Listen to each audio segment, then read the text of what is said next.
नमस्कार विद्यार्थियों, आप सभी का स्वागत है आज की इस लाइव क्लास में। अगर आप न्योदय की तैयारी कर रहे हैं तो जुड़ जाइए हमारे साथ। अगर आपने इस चैनल को अभी तक सब्सक्राइब नहीं किया है तो सब्सक्राइब ज़रूर कर लें। इससे पहले मैं आपको बता दूं कि इस चैनल पर आपको न्योदय का संपूर्ण कोर्स निःशुल्क करवाया जा रहा है। अगर आप फेसबुक, इंस्टाग्राम, ट्विटर, टेलीग्राम के माध्यम से जुड़ना चाहते हैं तो नीचे दिए गए लिंक पर क्लिक कर लीजिए ताकि आने वाले वीडियो आपको सबसे पहले प्राप्त हो सके। हम आपके लिए 2021-22 के लिए लगातार क्लासें लेके आ रहे हैं, तो आप भी हमारे साथ जुड़ जाइए और इन क्लासों के माध्यम से अपनी तैयारी को और ज़्यादा बेहतर बना लीजिए और न्योदय में अपना सिलेक्शन पा लीजिए। मैं आपको यहाँ हिंदी का कोर्स करवा रही हूँ। आपकी परीक्षा में हिंदी से संबंधित कुल 20 प्रश्न पूछे जाते हैं, जिनमें गद्यांशों की संख्या होती है। चलिए शुरू करते हैं आज का हमारा गद्यांश।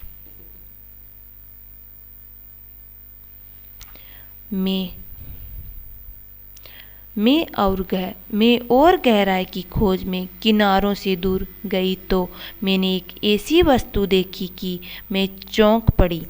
अब तक समुद्र में अंधेरा था।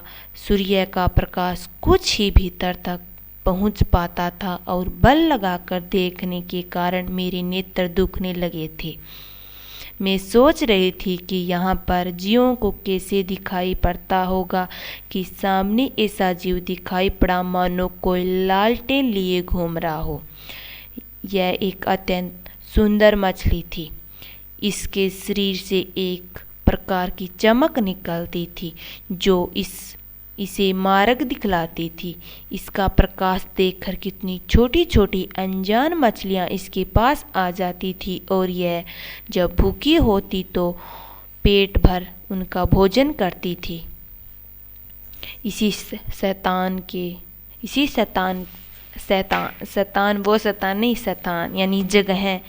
इसी जगह के आसपास एक दुर्घटना होते होते बची। हम लोग अपनी इस खोज से इतने प्रसन्न थे कि अंधाधुंध बिना मार्ग देखे बढ़ते जा रहे थे। इससे अचानक एक ऐसी जगह जा पहुँचे जहाँ तापक्रम बहुत ऊंचा था। यह हमारे लिए असह्य था। हमारे अगुआ कांपे और देखते देखते उनका शरीर ओषजन और हर्दजन में विभाजित हो गया। इस दुर्घटना से मेरे कान खड़े हो गए।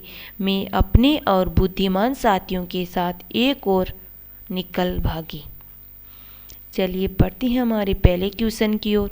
बूंद कहाँ गई थी? ऑप्शन दिए गए हैं 4। ऑप्शन ए नदी के भीतर, ऑप्शन बी समुद्र के भीतर, ऑप्शन सी तालाब के भीतर, ऑप्शन डी झरने के भीतर। सही आंसर कमेंट बॉक्स में दीजिए। बूंद कहाँ गई थी? बूंद समुद्र के अंदर गई थी। Option B is the correct answer. चलिए बढ़ते हैं अगले क्वेश्चन की ओर।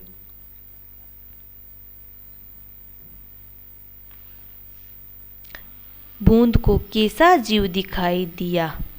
ऑप्शन दिए गए हैं 4। ऑप्शन ए चमकने वाली मछली, ऑप्शन बी विशालकाय मछली, ऑप्शन सी तारा मछली, ऑप्शन डी छोटी छोटी मछलियाँ। सही आंसर कमेंट बॉक्स में दीजिए। बूंद को कैसा जीव दिखाई दिया? ऑप्शन ए चमकने वाली मछली, यानी उसकी आंखें चमक रही थी। लालटेन की तरह उसकी आंखें प्रकाश मार रही थी। Option A is the correct answer, चमकने वाली मछली।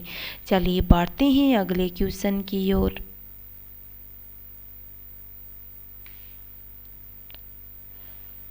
कान खड़े होना मुहावरे का अर्थ है। ऑप्शन ए भयभीत होना, ऑप्शन बी सावधान होना, ऑप्शन सी सहम जाना, ऑप्शन डी क्रोधित होना। सही आंसर कमेंट बॉक्स में दीजिए। कान खड़े होना यानी सावधान होना। Option B is the correct answer. चलिए बढ़ते हैं अगले क्वेश्चन की ओर। बूंद क्यों कांप उठी? ऑप्शन दिए गए हैं 4। ऑप्शन ए तापमान में कमी के कारण, ऑप्शन बी अत्यधिक वायु वेग के कारण, ऑप्शन सी लहरों के आने के कारण, ऑप्शन डी तापमान में वृद्धि के कारण। बूंद क्यों कांप उठी?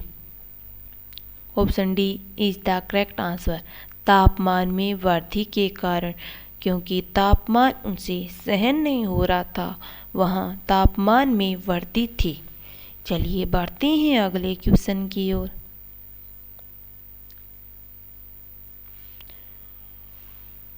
भीतर विभाजित के विलोम शब्द हैं।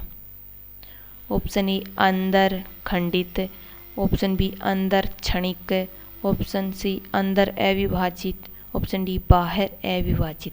सही आंसर कमेंट बॉक्स में दीजिए। भीतर का पर्यायवाची होता है बाहर और विभाजित का अर्थ विलोम होता है अविभाजित। तो D is the correct answer. विभाजित का होता है अविभाजित और भीतर का होता है बाहर। अगर आपकी तैयारी ऐसी ही चलती रही तो अब की बार न्योदय पार जरूर होगा। आपको विनोद सर मानसिक योग्यता का कोर्स कंप्लीट करवा रहे हैं और गणित का कोर्स आपको कविता मैम कंप्लीट करवा रही है और हिंदी का आपको संपूर्ण कोर्स मैं करवा रही हूँ। तो मिलते हैं नेक्स्ट वीडियो में। आपके कितने % सही हुए हैं कमेंट बॉक्स में ज़रूर बताना और इस वीडियो को अपने मित्रों के साथ ज़्यादा से ज़्यादा संख्या में शेयर ज़रूर करना ताकि वो भी इस वीडियो के माध्यम से अपनी तैयारी को और ज़्यादा बेहतर बना सके। यू कैन डू इट, आप कर सकते हैं। तो विद्यार्थियों लगातार मेहनत करते रहिए तो एक दिन सफलता आपके कदमों में होगी। हम आपके लिए न्योदय के महत्वपूर्ण प्रश्न लेके आ रहे हैं तो आप भी मेहनत करते रहिए और अपनी सफलता को हासिल कर लीजिए।